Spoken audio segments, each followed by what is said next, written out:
1929년 미국의 1000개 은행이 실패했습니다.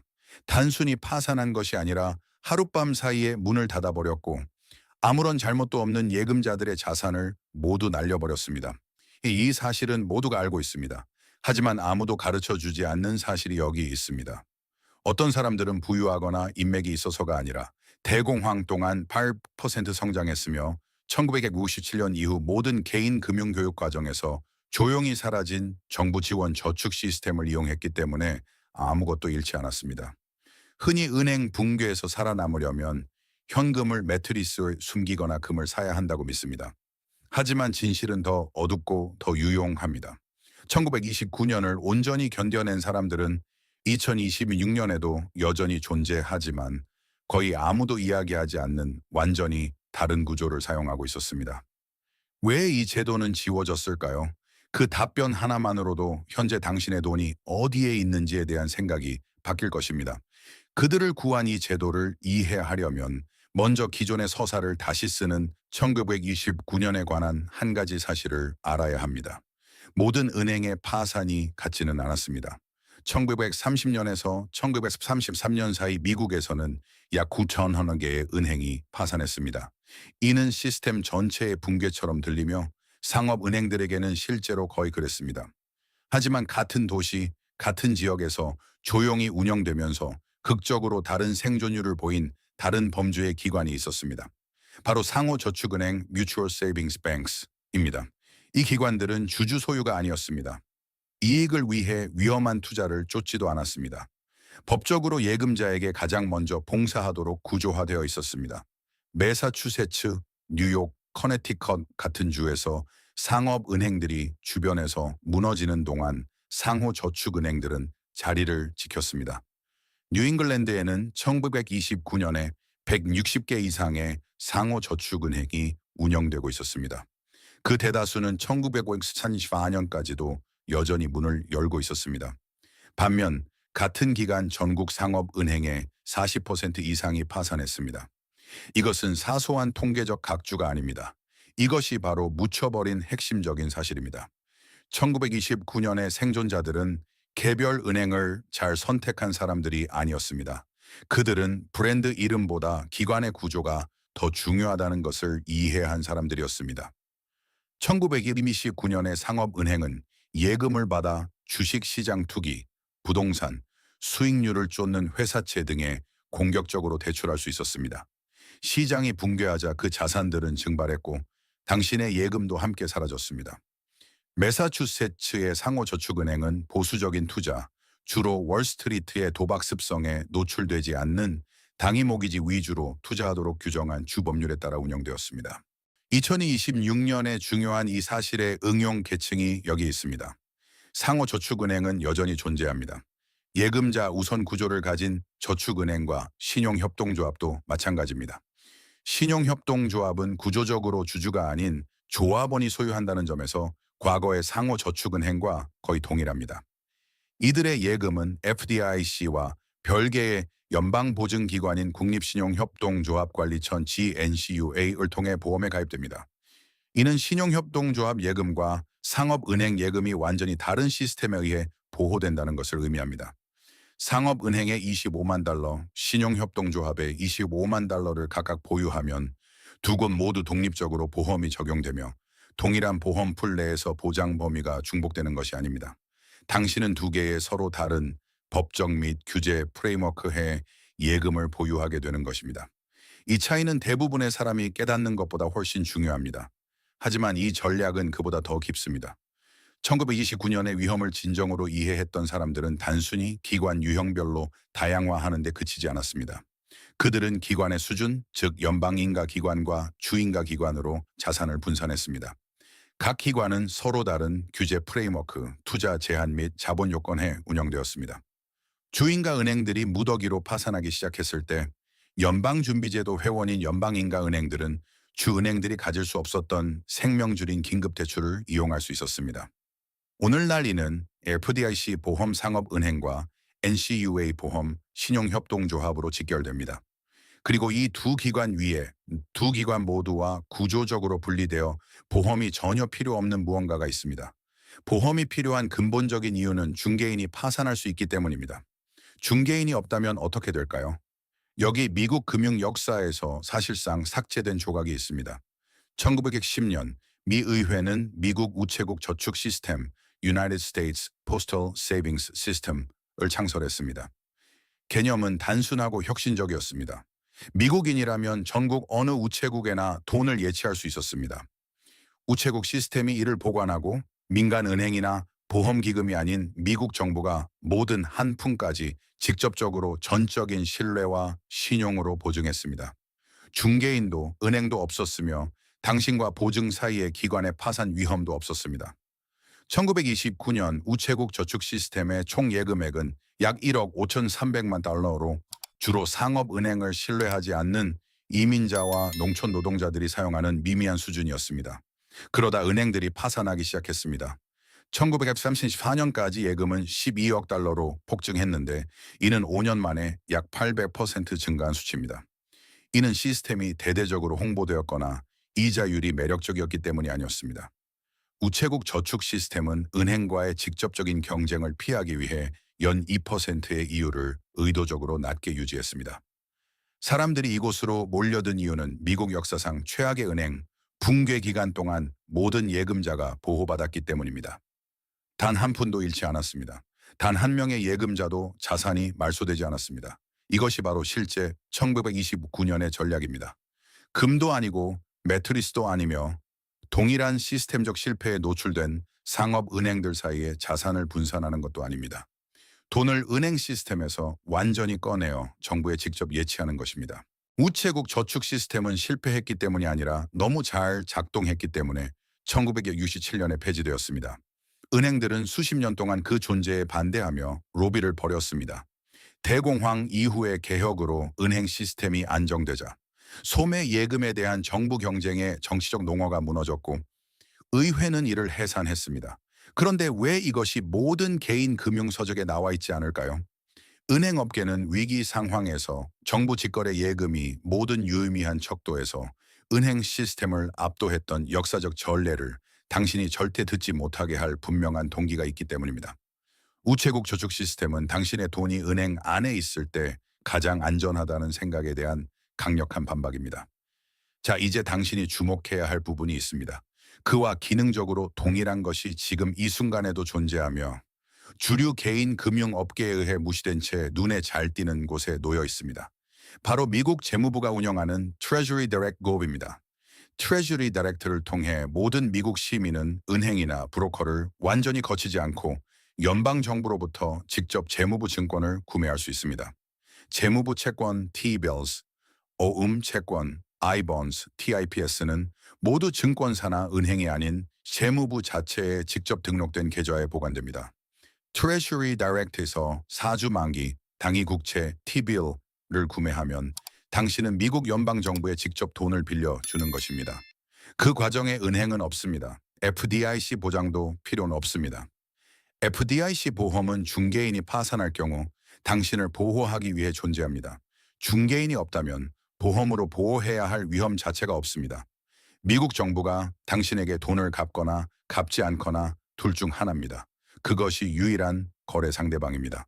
Treasury Direct에서 구매한 단기 국채는 자동으로 갱신 롤 될 수 있습니다. 사주 만기 채권이 만기되면 별도로 지시하지 않는 한 그 수익금으로 즉시 다른 사주 만기 채권을 구매합니다. 당신은 가장 짧은 만기를 통해 유동성을 유지하면서도 돈을 은행 시스템 외부에 완전히 보관할 수 있습니다. 어떤 은행 휴업도 Treasury Direct 계좌를 동결할 수 없습니다. 어떤 뱅크런도 그 계좌를 건드릴 수 없습니다. 2023년 3월 실리콘밸리 은행이 파산하고 48시간 이내에 시그니처 은행이 그 뒤를 따랐을 때 은행 시스템 내부의 예금자들은 우왕좌왕했습니다. 하지만 Treasury Direct 당위 국채를 보유한 사람들에게는 아무 일도 일어나지 않았습니다. 구조적 분리는 역사적 기록이 말해준 그대로 작동했습니다. 사람들이 놓치는 것은 Treasury Direct가 해결하는 심리적 함정입니다. 은행 위기 동안의 본능은 더 안전한 은행을 찾는 것입니다. 하지만 시스템적 위험이 높아졌을 때 더 안전한 은행을 찾는 것은 요점을 완전히 벗어난 행위입니다. 스트레스를 받는 은행 시스템은 시스템 전체가 스트레스를 받는 것입니다. 1929년의 전략은 구조적으로 다른 무언가를 위해 은행 시스템을 떠나는 것이었습니다. 트레저리 다이렉트가 바로 그 출구입니다. 그것은 인터넷 시대에 맞게 재건된 우체국 저축 시스템입니다. 2023년에 이를 이용한 사람들은 자신들이 1930년대의 지침을 따르고 있다는 사실을 몰랐을 수도 있지만 실제로 그랬습니다. 이제 대부분의 사람이 완전히 오해하고 있는 메커니즘에 대해 이야기해 보겠습니다. 왜냐하면 이것이 위의 전략들이 충분할지 여부를 직접 결정하기 때문입니다. FDIC 보험은 1929년의 실패 때문에 1933년에 창설되었습니다. 현재 보장 한도는 예금자당, 기관당, 계좌 유형당 25만 달러입니다. 일반적인 예금 잔액을 가진 대부분의 사람에게는 이것이 충분하게 들리겠지만 보통 대화는 이 25만 달러라는 수치에서 끝납니다. 그래서는 안 됩니다. 1984년 당시 미국에서 11번째로 큰 은행이었던 컨티넨탈 일리노이가 파산했을 때 FDIC는 보험 한도 금액뿐만 아니라 보험 한도를 훨씬 초과하는 기업 계좌를 포함한 모든 예금을 보장했습니다. 왜일까요? FDIC가 무보험 예금자들에게 손실을 입게 하면 전염 효과가 발생할 것이라고 판단했기 때문입니다. 다른 대형 은행의 거액 예금자들이 즉시 자금을 인출할 것이고 그 치유책이 질병보다 더 나쁠 수 있었습니다. 이 교훈은 FDIC 보험이 무의미하다는 것이 아닙니다. 은행 위기는 깔끔한 규칙을 따르지 않는다는 것이 교훈입니다. 시스템의 안정이 요구될 때 규칙은 구부러집니다. 즉, 당신이 가지고 있다고 생각하는 보장 범위가 실제로 받는 것과 다를 수 있다는 뜻입니다.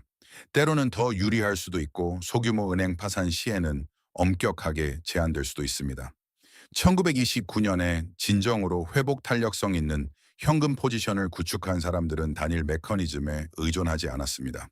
그들은 여러 독립적인 계층을 쌓았고 오늘날 거의 아무도 논의하지 않는 물리적 현금에 대한 구체적인 세부 사항을 이해하고 있었습니다. 뱅크런 상황에서는 모든 현금이 똑같지 않습니다. 1930년 지역 은행들이 운영을 중단했을 때 보통 수표를 받던 상인들이 갑자기 실물, 화폐를 요구했습니다. 고액권을 가진 사람들은 거스름 돈을 구하는 것이 거의 불가능하다는 것을 알게 되었습니다. 1달러, 5달러, 10달러짜리 소액권을 가진 사람들은 이웃들이 기능적으로 마비된 동안에도 정상적으로 거래할 수 있었습니다. 의회 도서관에 수집된 대공황 구술사에는 현금을 가지고 있었음에도 불구하고 거스름 돈을 만들기 거의 불가능했던 시기에 잘못된 권종을 보유하고 있어 효과적으로 사용할 수 없었던 사람들의 기록이 반복해서 등장합니다. 이것의 현대판은 더 단순하면서도 더 흥미롭습니다. 은행 시스템 외부에 보관된 소액권 실물 현금은 거래 상대방 위험이 없는 비상거래 계층으로 작동합니다. 이는 수익을 내지 못하고 시간이 지남에 따라 인플레이션으로 인해 구매력을 잃습니다. 이러한 이유로 주류 금융조언에서는 거의 언급되지 않지만 은행 계좌 이외의 장소에 보관된 30일분의 가계 지출용 소액권은 은행 휴업, 결제 인프라에 대한 사이버 공격 또는 심각한 지역 은행 혼란이 발생했을 때 디지털 결제망에만 의존하는 사람과는 다른 영향을 받게 해줍니다. 이것은 생존주의자의 입장이 아닙니다. 보험의 입장입니다. 자연재해를 대비해 비상용물을 준비하는 것과 동일한 논리가 당신의 거래 인프라에도 적용되는 것입니다. 이것이 안전을 보장합니까? 아니요, 그 무엇도 보장하지 않습니다. 하지만 그것은 정확히 잘못된 프레임입니다. 2026년에 적용된 완전한 1929년 전략이 어떤 모습인지 정확히 짚어보겠습니다. 첫 번째 계층, 연방인가상업은행의 FDIC 보험 계좌에 있는 운영현금, 일상적인 거래에 필요합니다. 보험 한도 이하로 유지하십시오. 이것은 당신의 유틸리티 계층입니다. 두 번째 계층, NCUA 산하의 연방보험 신용협동조합에 있는 보조현금 예비비, FDIC 시스템과 구조적으로 분리되어 있으며 규제 프레임워크와 실패 시나리오가 다릅니다. 이것은 당신의 중복 계층입니다. 세 번째 계층 treasurydirect.gov에서 직접 보유하는 당기 재무부 증권, 은행 시스템을 완전히 벗어나 있습니다. 보험 한도가 필요 없으며 연방정부와 직접 연결됩니다. 이것은 재건된 우체국 저축 시스템입니다. 이것은 당신의 구조적 분리 계층입니다. 네 번째 계층, 오프라인에 보관된 다양한 소액권 실물 현금. 주된 전략은 아니지만 디지털 결제망이나 은행 접속이 일시적으로 중단되는 시나리오를 위한 거래 교량 역할을 합니다. 1.4주 분량의 가계 지출액입니다. 이것은 당신의 연속성 계층입니다. 이 구조는 급진적인 전략이 아닙니다. 종말론적인 포트폴리오도 아닙니다. 이것은 1929년을 온전히 살아남은 사람들이 실제로 했던 일을 2026년에 사용 가능한 메커니즘으로 번역한 것일 뿐입니다. 이 계층 중 어느 것도 수익률 최적화를 포함하지 않습니다. 이 구조로 수익을 극대화할 수는 없습니다. 당위 국채 수익률은 경쟁력이 있지만 환상적이지는 않습니다. NCU의 보험 저축 금리는 FDIC 금리를 따릅니다. 실물 현금은 수익이 없습니다. 이것은 투자 아키텍처가 아니라 보험 아키텍처입니다. 이 둘 사이의 혼동이 바로 사람들이 준비되지 않은 상태로 끝나는 이유입니다. 은행 파산은 은행 파산이라는 단어가 암시하는 것처럼 하룻밤 사이에 일어나지 않습니다. 갑작스러운 정지가 발생하기 전 몇 달 동안 슬로우 모션으로 진행됩니다. 읽는 법을 안다면 그 지표들은 눈에 보입니다. 1930년 1차 파동 때 파산한 은행들은 파산 전 한 가지 공통점이 있었습니다.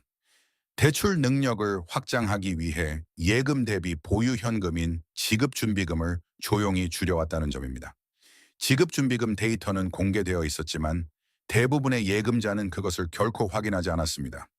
현대의 예금자들은 내부 지급준비금 데이터에 직접 접근할 수는 없지만 FDIC는 전국의 모든 보험 가입 기관에 대해 분기별 콜 리포트, 콜 리포트를 발행합니다.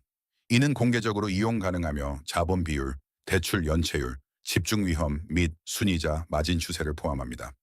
특정 은행에 대한 조기 경보 시스템을 구축하고 싶다면 그 기초 자료는 이미 존재합니다. 대부분의 사람은 결코 콜 리포트를 읽지 않을 것입니다.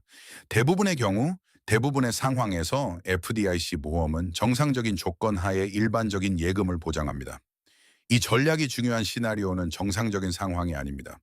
여러 기관이 동시에 스트레스를 받고 보험 기금이 급격히 고갈되며 규제 당국이 어떤 기관을 우선시하고 어떤 예금자에게 기다리라고 말할지 실시간으로 결정해야 하는 시나리오입니다.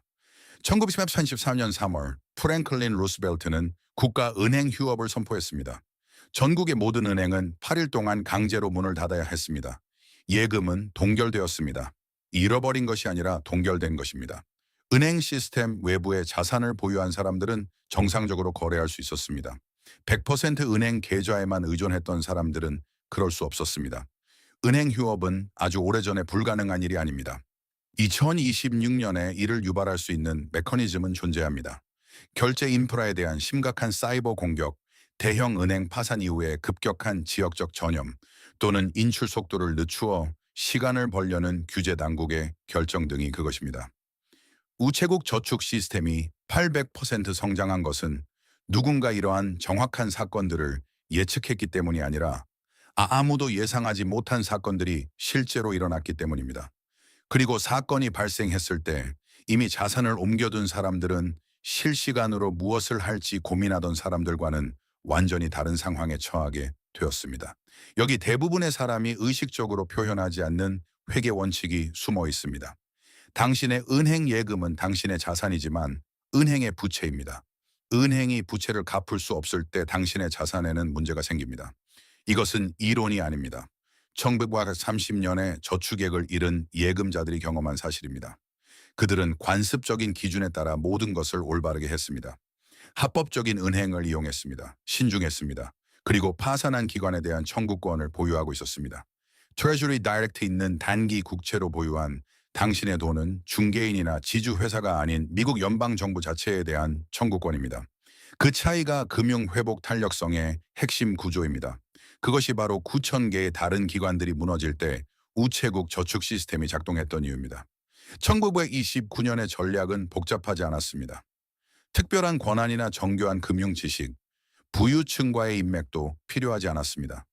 단 하나의 구조적 진실을 이해하고 위기 도중이 아니라 위기 이전에 행동하는 것만이 필요했습니다. 1930년 은행 밖에 줄이 형성되었을 때 행동이 필요했던 사람들은 이미 기회를 놓쳤습니다. 예금은 동결되었습니다. 인출은 거부되었습니다. 저축은 사라졌습니다. 우체국 저축 시스템의 창구는 여전히 열려 있었습니다. 그것은 줄곧 열려 있었습니다. 가장 위험한 금융적 착각은 은행이 위험하다는 것이 아닙니다. 매일 아침 계좌의 숫자가 같아 보이기 때문에 그 밑바닥의 구조도 안전할 것이라고 믿는 것입니다. 로마의 데나리우스 은화도 가치가 폭락하기 직전까지는 똑같이 생겼었습니다. 오늘 밤 깊이 생각해 볼 가치가 있는 질문은 당신의 돈이 안전한가가 아닙니다. 내일 규칙이 바뀐다고 해도 그 질문에 당당하게 답할 수 있는 구조 안에 당신의 돈이 들어있는가입니다. 1929년에 숨겨진 역사에 대한 이 조사가 은행 시스템을 바라보는 당신의 시각을 바꾸었다면 구독과 이 비디오의 좋아요를 눌러주세요. 우리는 사람들이 묻으려 했던 금융의 진실을 발굴하는 데 전념하고 있습니다. 당신의 미래를 확보하십시오. 역사의 다음 금고는 곧 열릴 것입니다.